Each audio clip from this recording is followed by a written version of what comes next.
Como a gente está no mês de janeiro ainda, clima de ano novo e vida nova, é interessante que essa frase famosa, ano novo, vida nova, traz um problema quando a gente pensa um pouco nela, né?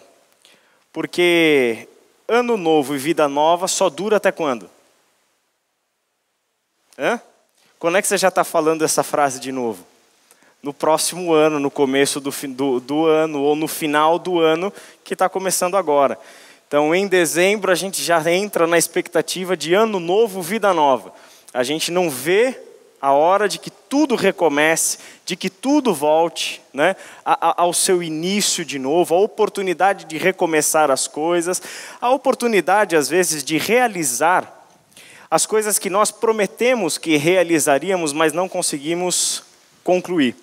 Logo no começo do ano, a Milena me mostrou uma postagem do André no Facebook, falando, falta muito para 2018? Né? Logo no primeiro dia do ano ele já postou isso. Quer dizer, esse ano novo e vida nova nos faz lembrar que às vezes nós construímos a nossa vida de uma maneira meio inconsciente, a partir de ciclos. E que esse ano novo e vida nova constitui um ciclo da nossa vida. Então, temos a chance de recomeçar, iniciar novos projetos, mas o iniciar novos projetos ou o recomeçar, às vezes traz conosco aquele gosto, e aquele gosto meio amargo, de que nós nem sempre conseguimos realizar aquilo que nós gostaríamos de realizar, que nem sempre conseguimos trazer à realidade os nossos sonhos, que nem sempre os nossos projetos e aquilo tudo que a gente promete para nós mesmos, num final e começo de ano, a gente consegue trazer à existência. Isso me faz, então, pensar um pouco, nesse começo de ano, meu período de férias de faculdade, eu sempre separo alguns livros e geralmente esses livros são relacionados à vida, relacionados à espiritualidade, relacionados a um dos temas que eu mais gosto de estudar dentro da teologia, que é a pessoa do Espírito Santo.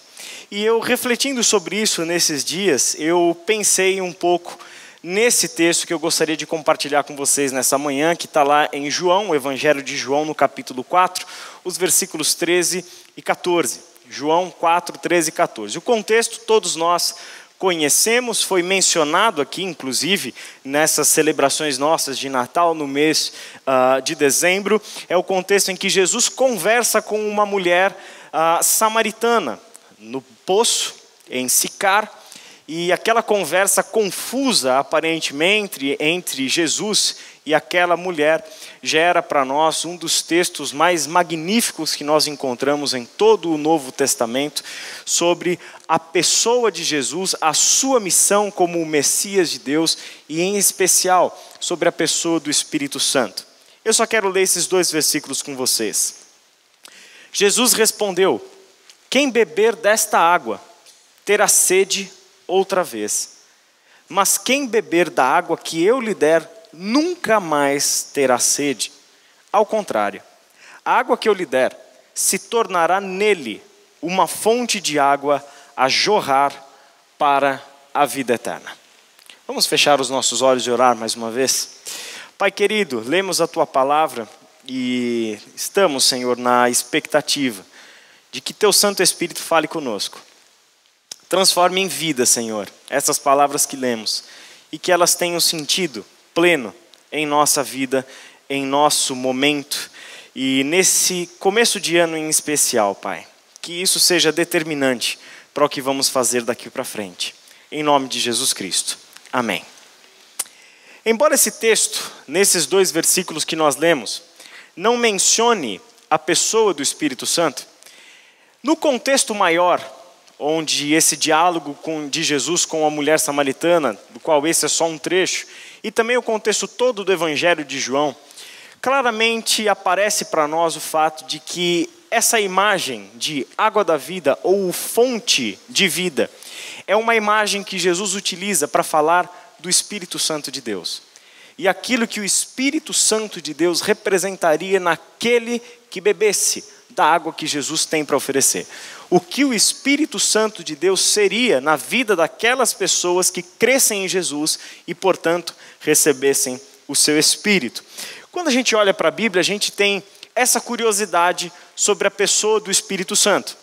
Deus, por exemplo, no Antigo Testamento, recebe diversos nomes, nomes pessoais, nomes relacionados àquilo que ele faz, àquilo que ele é e assim por diante. No Novo Testamento aparece Jesus, o Filho, que é conhecido como Filho do Homem, Filho de Davi, o Salvador, ou seja, a partir daquilo que ele faz e a partir daquilo que ele é. O comum, tanto para o pai quanto para o filho, é receber nomes relacionados à sua pessoa. São nomes que os identificam como pessoas, tanto o pai quanto o filho.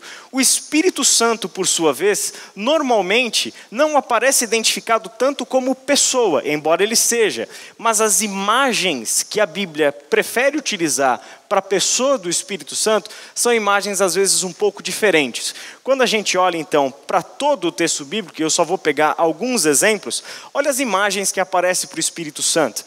Em Atos 2, de 1 a 4, o Espírito Santo é tanto vento quanto fogo. Elementos e não pessoa. No Mateus, capítulo 3, 16 e 17, que é o cenário do batismo de Jesus, o Espírito Santo é identificado a uma pomba. Em 1 Samuel, capítulo 16, versículo 13, na unção de Davi para ser o rei de Israel, que nós temos o Espírito Santo identificado como óleo, que é derramado sobre a cabeça de Davi, e daquele momento em diante o Espírito Santo se apodera dele. Ele é identificado mais como uma pessoa em João, que ele é o conselheiro, ou se você preferir, o consolador. Aquele que está ao nosso lado, aquele que cuida, que anda com a gente, que nos aconselha, que nos preserva, que nos consola, que nos pega pelo ombro, que nos toma pela mão e caminha conosco. E nesse texto de João, ele é identificado como a fonte da vida. E essas imagens são tão diversas e tantas outras imagens, e elas estão presentes em toda a Bíblia. E mesmo antes da vinda de Cristo, e do nascimento da igreja, que é quando geralmente os cristãos costumam a pensar na pessoa do Espírito Santo. Porque para a maioria dos cristãos, e até isso é completamente normal para nós, a gente começa a falar do Espírito Santo de Deus a partir de Atos capítulo 2, que é o Pentecoste. E daquele momento em diante, a pessoa do Espírito Santo está numa atividade intensa, dinâmica, constante no povo de Deus, que é a igreja. Mas dentro da Escritura, essa imagem está muito antes da vinda de Cristo e essa descida, esse derramar do Espírito Santo sobre toda a carne que se cumpre lá em Atos capítulo 2. Por exemplo, os 2 primeiros versículos da Bíblia. Portanto, no início, na origem de todas as coisas, nós temos o quê? A presença do Espírito Santo de Deus. Gênesis capítulo 1, versículos 1 e 2. No princípio Deus criou os céus e a terra. Era a terra sem forma e vazia. Trevas cobriam a face do abismo e o Espírito de Deus se movia sobre a face das águas. O Espírito de Deus é a pessoa do próprio Deus, o ser do próprio Deus que está aqui, que vive aqui, neste plano da realidade, no mundo, se move sobre a face das águas, está identificado com elementos da própria natureza, o vento, o sopro, o ar, o fogo, essas coisas todas que trazem para nós as imagens do Espírito Santo dentro da Bíblia mostram um Espírito do próprio Deus, ou o Espírito do próprio Deus, melhor dizendo, plenamente envolvido com a criação, com a vida humana, com a vida toda que existe nesse planeta e com a própria terra.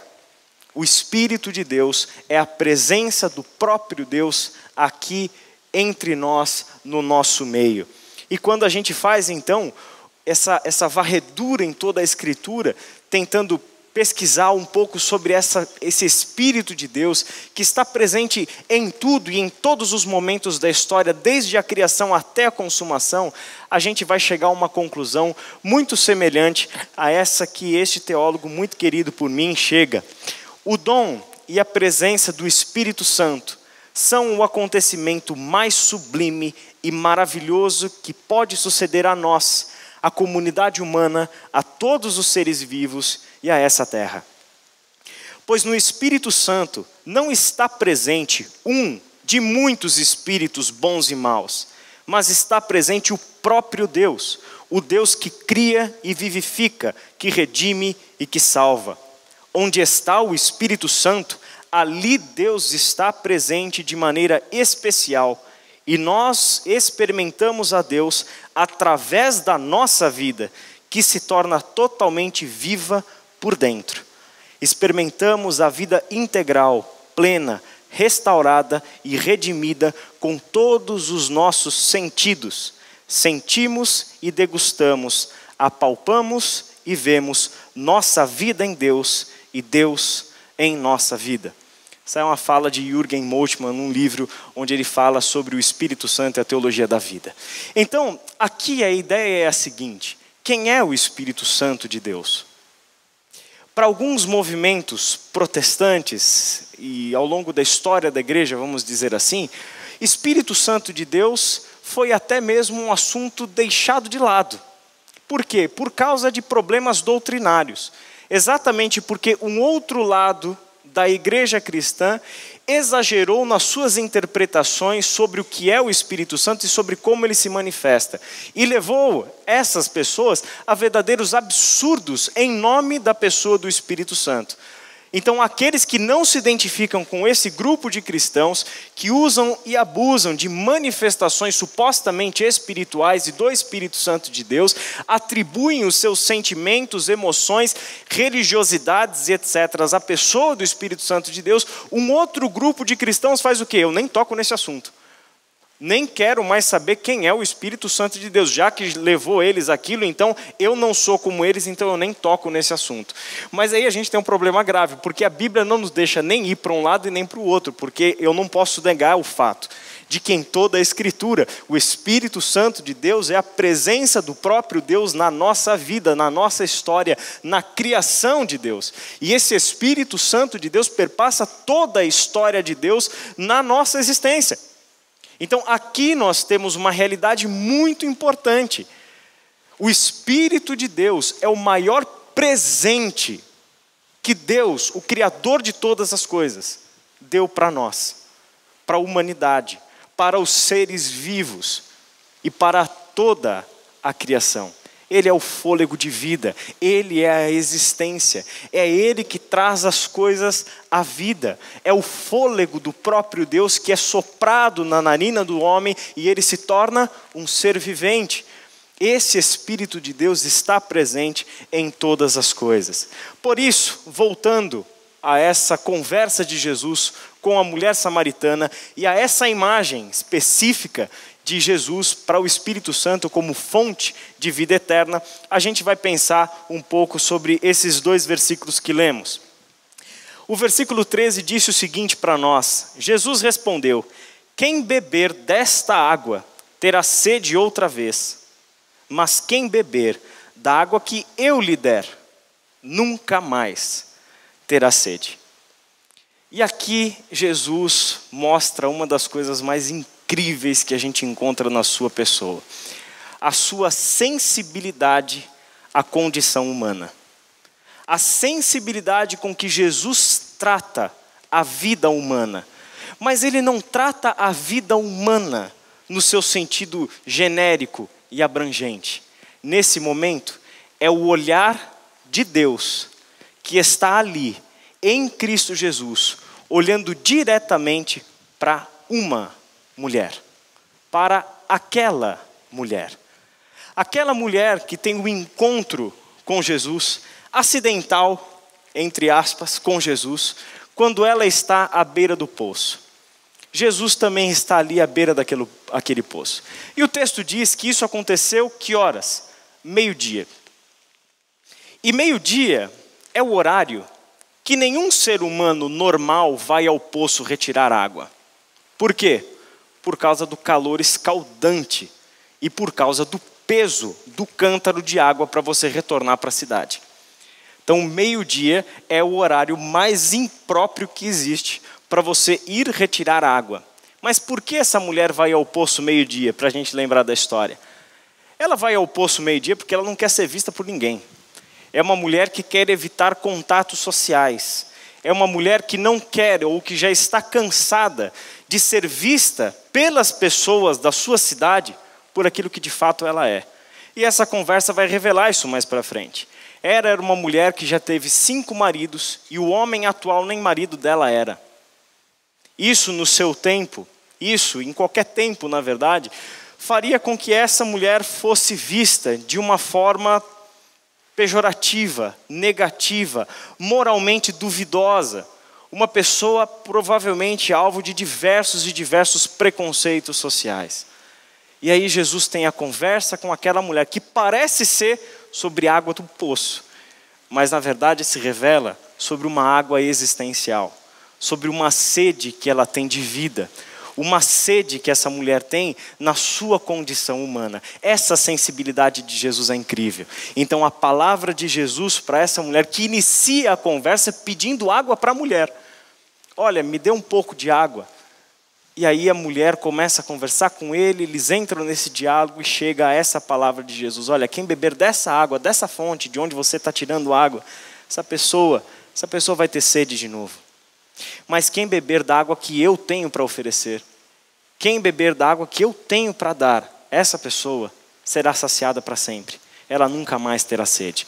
Portanto, esse texto me fala de 2 tipos de água. Uma água que sacia momentaneamente. E nessa água que satisfaz por um momento, o que nós temos para a mulher? Primeiro, a sua rotina de ir todos os dias até aquele poço buscar água.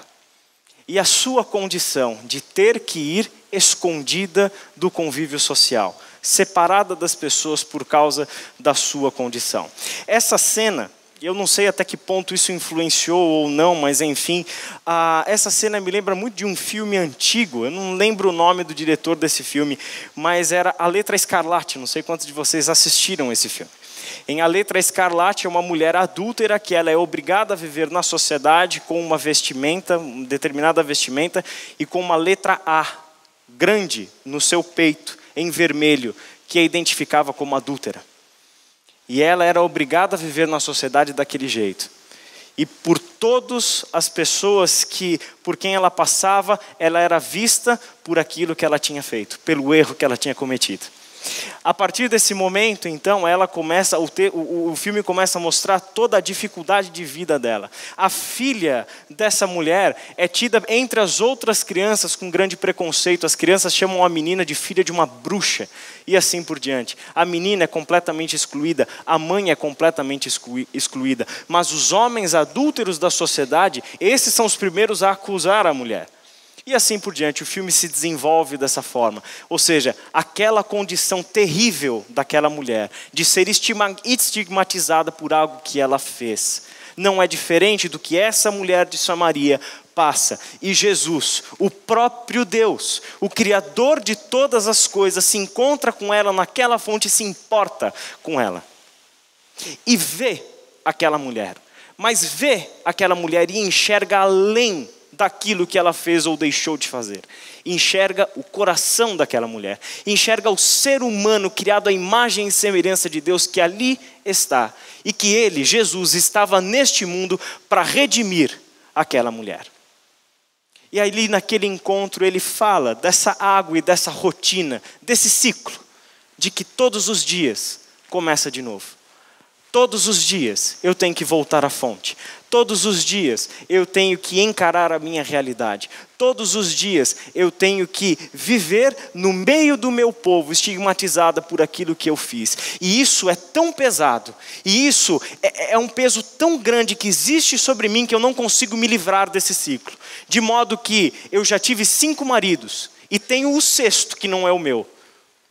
O ciclo é tão pesado, o peso é tão grande que nem disso ela consegue se livrar. E ali o ciclo está estabelecido. A rotina de ir tirar água onde não pode ser a sua sede saciada plenamente está ali. A água é aquilo que a mantém viva. A água é o que nos mantém vivos. Se deixarmos ou se acharmos que não precisamos de água, o que acontece com a gente? A nossa vida se esvai. Não há água, não há vida se não houver a água para manter a vida ativa, funcionando. Então esse Jesus chega e fala dessa água, mas é algo que significa muito além do que a água H2O que estava lá no poço. Ela tinha uma sede existencial. Ela tinha uma sede existencial. A sede de ser protegida, a sede de ser aceita, a sede de ser acolhida, a sede de encontrar um amor que lhe corresponda como mulher, a sede de encontrar nos braços de um homem que não era dela aquilo que ela precisava, a sede de buscar alguém que a aceitasse, que a acolhesse e que fosse o seu cuidador e o seu companheiro. Ela tem essa sede e que ela busca satisfazer essa sede de algumas formas, que essa sede jamais será saciada. Será saciada momentaneamente, em ciclos. O primeiro, o segundo, o terceiro, o quarto, o quinto, o sexto marido que não é dela. Será saciado momentaneamente, até que venha o sétimo e o oitavo. Ou até que Cristo quebre esse ciclo. Até que ela beba de fato da água que satisfaz. Da água que a preenche existencialmente. Até que ele beba, portanto, daquilo que a saciaria para todo sempre. Aonde é que Jesus conversa com ela e revela do que de fato ela está falando? Porque logo depois de Jesus dizer algumas coisas para essa mulher, então vai lá, eu quero essa água. A mulher responde para ele, eu quero beber dessa água, me dá dessa água. Jesus, pois bem, eu vou te dar essa água, mas vai lá e chame o seu marido. Aí é que o mundo desaba. Aí é que ela começa a perceber que água, na verdade, não era a água que ela estava pensando. Aí é que ela estava percebendo que a água que Jesus tinha para oferecer não era exatamente aquilo que ela estava pensando. E aqui se estabelece um problema. Porque a mulher responde, eu não tenho marido.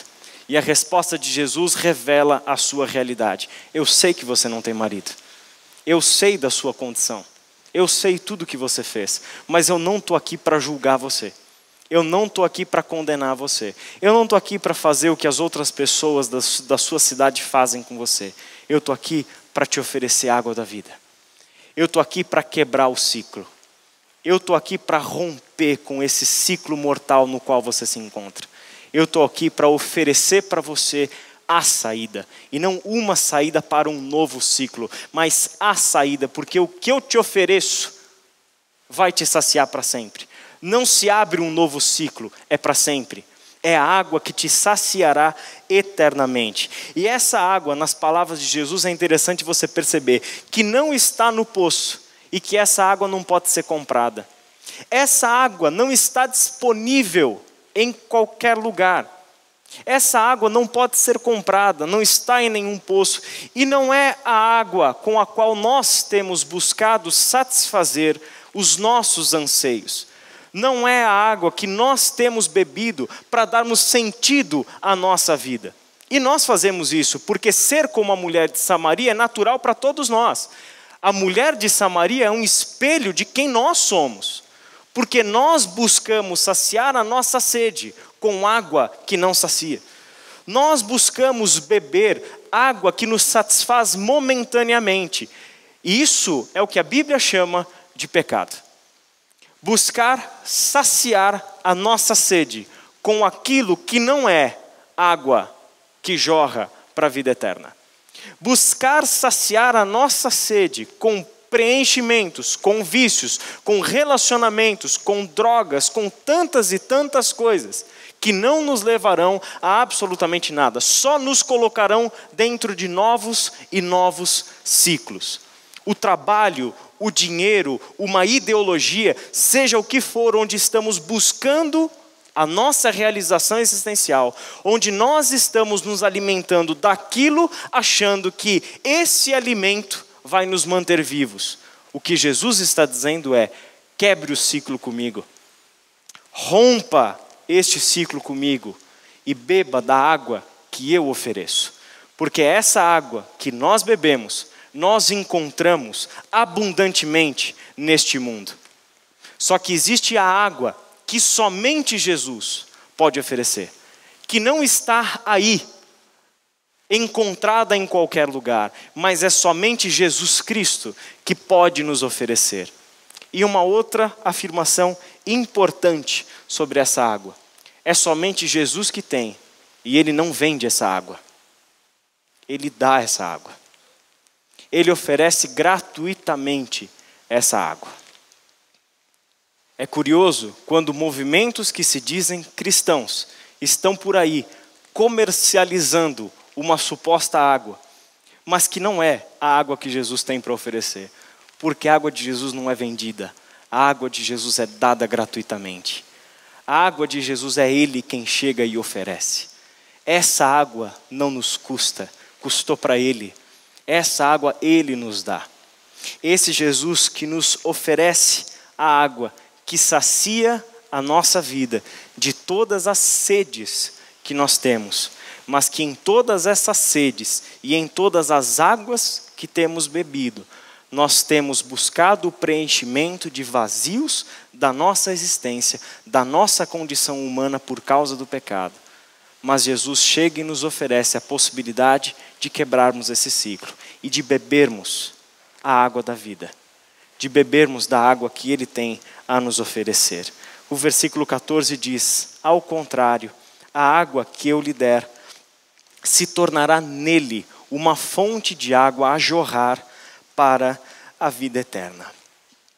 Aquele ou aquela que beber da água da vida que Cristo nos oferece, em primeiro lugar, experimenta Deus na vida, experimenta a vida abundante, plena e cheia, nunca mais experimentará de uma existência vazia, de uma existência que mingua, que fica à mercê de toda a aridez que existe nesse mundo. O agir do Espírito Santo como água da vida é Deus tornando dinâmico, abundante, fértil e vivo aquilo que está estagnado, vazio, improdutivo e morrendo. Aquele que beber da água da vida será satisfeito. Será plenamente satisfeito. Por quê? Porque encontrou a verdadeira vida. Quem beber da água que Cristo oferece para nós, para pessoas semelhantes à mulher de Samaria. Não oferece para os mais merecedores, não oferece para aqueles que são bons, para aqueles que se acham superiores, para aqueles que acham que não cometem pecado ou que tudo o que fazem está de acordo com a vontade de Deus porque vive corretamente. Não. Ele oferece a todos nós a sua água da vida. E quando essa água da vida entra em nós, o que ela faz? O que ela faz é nutrir, é deixar fluir a água que faz com que tudo aquilo que está morrendo se torne vivo. Tudo aquilo que está estagnado se torne dinâmico. Tudo aquilo que é improdutível se torna fértil. Faz com que a nossa vida ganhe um sentido que nem nós imaginamos que de fato ela tinha. Nos faz perceber que a nossa vida humana é a experiência por meio do qual Deus quer se revelar a nós. E aqui está a beleza do Espírito Santo de Deus.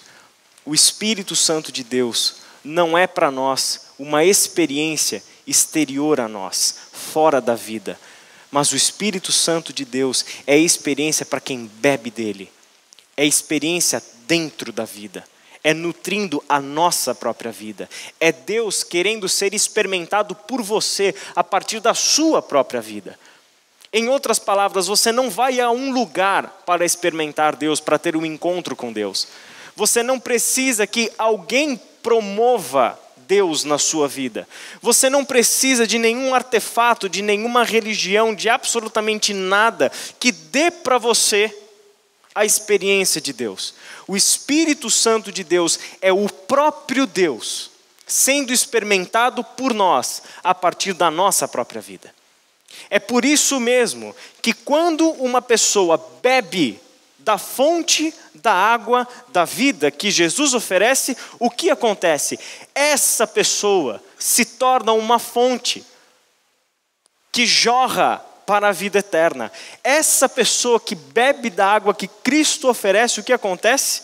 Nele se tornará uma fonte de água a jorrar para a vida eterna. E aqui a imagem que Jesus utiliza é muito precisa.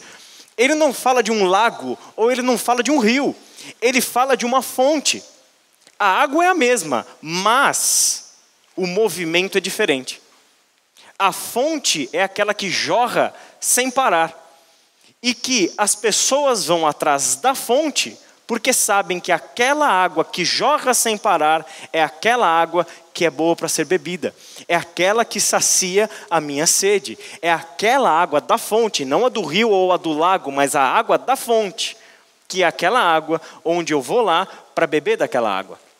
É esse movimento, esse fluir constante, contínuo, sem parar, dessa fonte que está agora dentro daquele que conhece a Cristo. Por quê? Porque bebeu da água que ele tem para oferecer. Desse modo, nessa vida que se transformou em fonte a jorrar para a vida eterna, Deus está presente. Desse modo, Deus saciará a sede de outras pessoas a partir da vida que ele restaurou. E aqui, olha a imagem da fonte. Agora eu bebi da água que Cristo me ofereceu. A minha sede foi saciada. Aquilo que estava morrendo se tornou vivo. Aquilo que na minha vida era improdutivo se tornou extremamente fértil. Aquela vida que estava minguando, aquela vida que estava se apagando, agora ela está plenamente restaurada. Agora aquela árvore seca, agora é uma árvore frondosa, é uma árvore produtiva, é uma árvore que dá frutos, é uma árvore onde os pássaros buscam abrigo, é essa árvore produtiva, é essa vida exuberante, restaurada pelo Espírito Santo de Deus em nós. E o que Deus faz maravilhosamente? A fonte não para em mim, jorra para a vida eterna e alcança outras pessoas. Não é exatamente o que aconteceu com a mulher de Samaria? Porque a gente pode presumir que depois dessa conversa, ela aceita e bebe da água que Jesus tem para oferecer. E o que imediatamente acontece com essa mulher? Olha o que diz o texto lá no final da narrativa. Muitos samaritanos daquela cidade creram em Jesus por causa do seguinte testemunho dado por quem? Pela mulher. Ele me disse tudo o que tenho feito. Assim, quando se aproximaram dele, os samaritanos insistiram em que ficasse com eles, e ele ficou 2 dias. E por causa da sua palavra, muitos outros creram e disseram à mulher: agora cremos, não somente por causa do que você disse, pois nós mesmos o ouvimos e sabemos que este é realmente o Salvador do mundo. Agora, aquela mulher que ia ao poço no meio-dia para não se encontrar com ninguém, volta para a cidade e começa a dizer para a cidade toda que ela encontrou a água da vida. Olha a mudança imediata na vida dessa mulher. Aquilo que estava morrendo, minguando, agora se torna fonte a jorrar para a vida eterna. Agora, por meio dela, esse Deus alcança as pessoas da cidade de Samaria e muitos creem em Jesus a partir do testemunho daquela mulher que bebeu da fonte da água da vida e foi restaurada por ele. Essa é uma imagem muito bonita, porque nessa imagem o Espírito Santo não é somente a pessoa divina, mas ele é o elemento divino. Esse elemento, água, que esse Deus, segundo a Escritura, derrama sobre nós. Esse derramar do Espírito sobre nós é uma imagem linda demais que o Novo Testamento traz para essa existência de Deus na nossa vida. Olha só, esse Espírito derramado lá em Romanos capítulo 5:5, e a esperança não nos decepciona, porque Deus derramou o seu amor em nossos corações por meio do Espírito Santo que Ele nos concedeu. Esse verbo derramar que é utilizado para falar de Deus dando a nós o seu Espírito, dando a nós, derramando sobre o nosso coração algo que é dele, mas não algo que é dele no sentido de que ele possui. Por quê? Porque Deus não possui amor, Deus é amor. Ele derramou sobre nós não algo que ele tem, mas algo que ele é. Ele derramou sobre nós, portanto, ele próprio. Por meio de quem? Por meio do seu Espírito. Ali, esse derramar do amor de Deus em nossos corações é uma imagem desse Espírito como fonte de água que jorra para a vida eterna. Uma outra passagem muito bonita que nós encontramos está lá em Atos, capítulo 2, versículos 17 e 18, que são palavras de Pedro, citando o profeta Joel no dia de Pentecoste, o dia em que o Espírito Santo de Deus foi derramado sobre toda a carne conforme a promessa do Senhor. E nesse dia nasceu a igreja de Cristo. É para o dia dessa pregação de Pedro sobre esse texto de Joel, é que Jesus prometeu que iria e enviaria o seu Espírito. E agora presta atenção nesse movimento que nós encontramos no Evangelho. O relacionamento do Espírito Santo com Jesus, dentro dos Evangelhos, de acordo com os Evangelhos, começa quando? No dia do seu batismo. Ali no batismo de Jesus é identificado o momento em que o Espírito Santo de Deus está sobre Jesus. Ok? E fica com ele até que momento? Até o momento da sua morte e ressurreição. Porque Jesus faz um vínculo no Evangelho de João que é o seguinte: eu vou, mas lhes darei outro conselheiro. A minha saída de cena implica na vinda do Espírito. Quando eu deixo vocês, da minha presença física entre vocês, então eu envio o Espírito. Uma coisa está vinculada à outra. A vinda do Espírito está vinculada, portanto, ao sacrifício de Jesus. Depois da minha obra concluída, minha morte e a minha ressurreição, eu envio o meu Espírito. E esse Espírito que vem é aguardado por essa comunidade de cristãos e cristãs. É aguardada por essa comunidade de discípulos e discípulas de Jesus que estão ali na expectativa da vinda do Espírito. E naquele dia, registrado lá em Atos capítulo 2, acontece exatamente isso.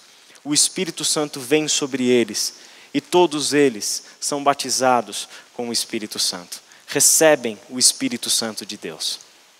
E Pedro, quando vai explicar aquele fenômeno, ele usa as palavras do profeta Joel. E ele diz o seguinte: nos últimos dias, diz Deus, derramarei do meu Espírito sobre todos os povos. Os seus filhos e as suas filhas profetizarão. Os jovens terão visões, os velhos terão sonhos. Sobre os meus servos e as minhas servas derramarei do meu Espírito naqueles dias, e eles profetizarão. A promessa que se cumpria no dia em que o Espírito Santo veio sobre toda a carne. E o que isso significa? Significa, em primeiro lugar, que é o Espírito Santo fazendo novas todas as coisas. É a vida de Deus irrompendo na vida de morte na qual nós nos encontramos. É a vida de Deus chegando a este mundo e invadindo a nossa vida. Nessa vida de Deus que vem até nós, todos recebem o Espírito que é derramado. O texto fala de filhos e filhas. O texto fala de servos e de servas. Tanto aqueles que são os teus herdeiros, teus filhos, homens, e as tuas filhas, mulheres, recebem o meu Espírito. Mas também aqueles que não são os teus herdeiros, aqueles que na sociedade são excluídos, os teus servos e as tuas servas. Estes, que são meus servos e minhas servas, também recebem do meu Espírito. E aqui eu nivelo todas as coisas. Na vida de Deus, não há o homem mais importante do que a mulher. Na vida de Deus, não há o rico mais importante do que o pobre. Na vida de Deus, todos recebem do derramar do seu Espírito e recebem uma mesma e única vida. Esse texto também fala de que os jovens terão visões e os velhos terão sonhos. E essa é uma passagem muito especial. Porque quem são os jovens? Os jovens são aqueles que ainda não estão plenamente estabelecidos na vida. E os velhos são aqueles que já não estão mais na plenitude da vida. E tanto jovens que ainda não estão plenamente estabelecidos na vida, quanto velhos que já não estão mais na plenitude da vida, recebem a nova vida. Onde ser jovem não é uma vantagem e ser velho não é uma desvantagem. É a vida do Espírito que é derramada a nós. É a vida de Deus que chegou até nós. E faz com que tanto jovens quanto velhos sejam restaurados ao seu pleno vigor. Sejam restaurados à plenitude da vida. Porque não é mais a nossa vida que bebe da água que vai fazer com que a gente tenha sede amanhã. Mas é a vida que jorra para a vida eterna. Quando a gente pensa em jovens que têm visões e velhos que têm sonhos, parece que a ordem foi invertida. Porque quem costuma ter muita visão são aqueles que são velhos. E quem costuma ter muito sonho são aqueles que são jovens. Quando a gente é jovem, é que a gente sonha demais. E quando a gente é velho, depois que sonhamos todos os sonhos que tinham para sonhar, e pisamos o chão da realidade, olhamos para a vida com sabedoria, e já sabemos o que vale a pena ser sonhado e o que não vale a pena ser sonhado. Depois que nós já alcançamos e nos frustramos com os nossos sonhos, o que acontece? Vem a sabedoria e o discernimento. Nós temos visão sobre a vida. Sabemos por onde andar. Mas na vida do Espírito o que acontece? A coisa inverte. Aqueles jovens que sonham imprudentemente recebem sonhos do Espírito Santo de Deus. Recebem sonhos renovados, perfeitos, restaurados à vida que Deus trouxe a nós. E aqueles que são velhos não só têm a visão e o discernimento sobre a vida, mas voltam a sonhar. Voltam a sonhar. Voltam a sonhar os sonhos de Deus, porque não é mais a vida deles. É a vida do próprio Deus que invadiu a vida nossa. Feche os seus olhos, vamos orar por um momento.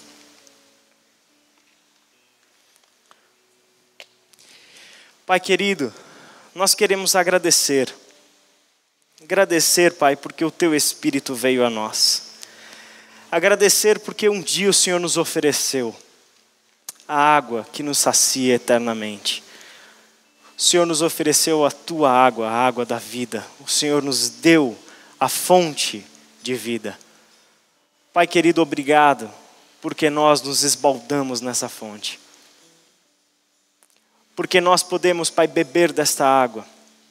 E nesta água encontrar a vida perfeita, plena, restaurada, conforme o Senhor prometeu para nós. Conforme o Senhor trouxe para nós, o Senhor trouxe a existência em tudo aquilo que o Senhor fez por sua graça e por seu amor em nossa história. Nossa oração, Pai, de gratidão, mas também, Pai, um pedido ao Senhor, de que se houver pessoas em nosso meio que ainda têm bebido de água que lhe trará sede outra vez, que ainda têm vivido os seus ciclos, onde a sede voltou a bater, e elas se veem obrigadas a beber a água de uma fonte que não as trará uma sensação de que foram saciadas, que não vai satisfazer a real sede que elas têm. Se existem, Pai, pessoas, homens e mulheres, entre nós, que ainda não beberam da Tua fonte de água da vida, que este seja um dia especial para elas, onde o Senhor lhes estende a mão e lhes oferece a água da vida eterna. Que o Senhor, Pai, ao dar a água para essas pessoas, e essas pessoas, ao beberem dessa água, tenham, Senhor, a satisfação plena de encontrarem em Ti a razão das suas vidas. Que se tornem fontes de água a jorrar para a vida eterna. Que sejam pessoas transformadas pelo Teu Espírito, cheias da Tua vida, da Tua plenitude de vida.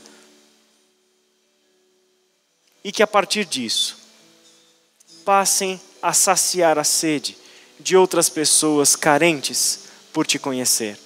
Carentes por conhecer aquele que nos traz a vida de uma forma gratuita e de uma forma plena. É em nome de Jesus Cristo que nós oramos, Pai. Gratos e suplicantes, Pai, para que todos bebam da água da vida. Em nome de Jesus. Amém.